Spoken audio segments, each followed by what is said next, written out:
A hugely ambitious space game, Starbase, was announced earlier this year.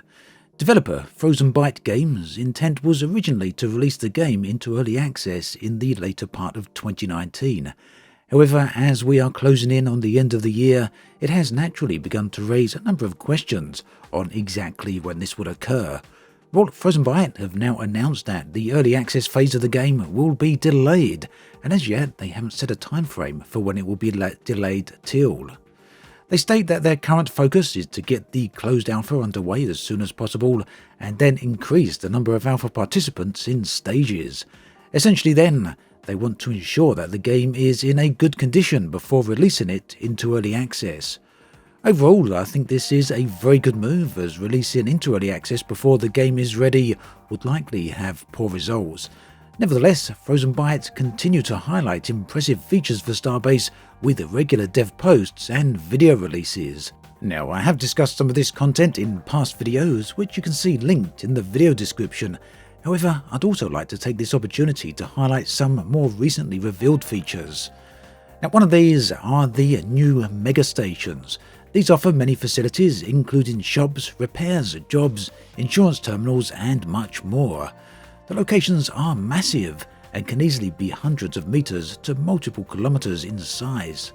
What's more, they are expandable on demand depending upon the needs of the community, although exactly how this would occur has not yet been announced. The idea behind these stations is to be more than just a central hub, and players will be able to rent plots on board and use these plots to build home bases or business locations.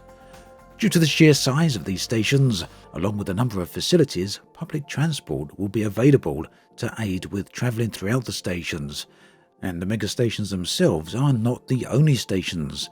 Smaller structures exist down in space, and these include military bases, manufacturing and refinery stations, trading outposts, and much more.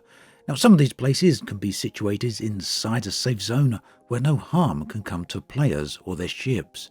The intent then is that eventually players will also be able to both build and own mega stations.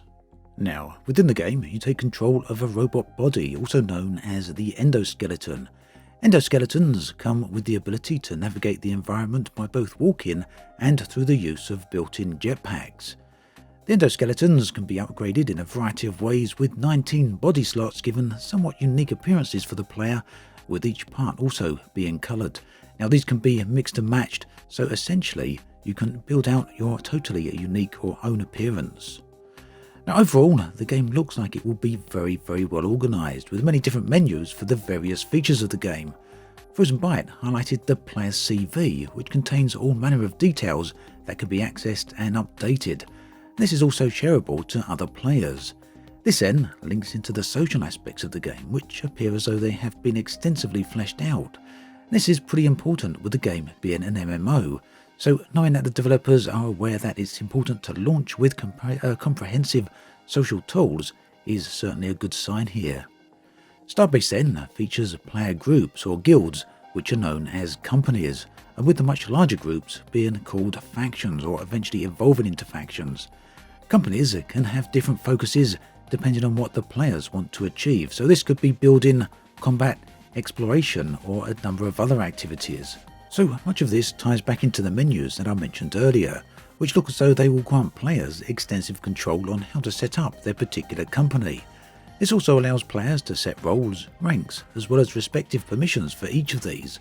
Companies can also be divided up into individual teams, which can in turn have their own separate permissions, and this will allow companies to grant each team their own respective equipment, ships, and usage rights.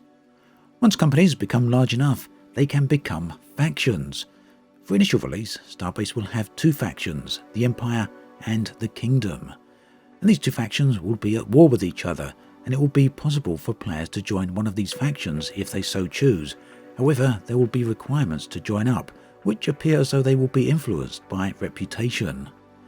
Now, it's unclear exactly how player-owned companies will rise to eventually become a faction, but Frozen Byte insists that player factions will ultimately be able to compete with both the Kingdom and the Empire, and that this in turn will have a knock-on effect upon the social fabric of the game's universe. All interesting stuff then. Now I've got to say, the more I hear about Starbase, the more I become interested in the final game. The fact that Frozen Byte are both an established developer, as well as are continuously showing off development content in videos, I feel is a very good sign. Of course, only time will tell how this ultimately goes, but it certainly is an ambitious project, and it really does seem as though Frozen Byte are thinking things through. Looking forward to hearing more.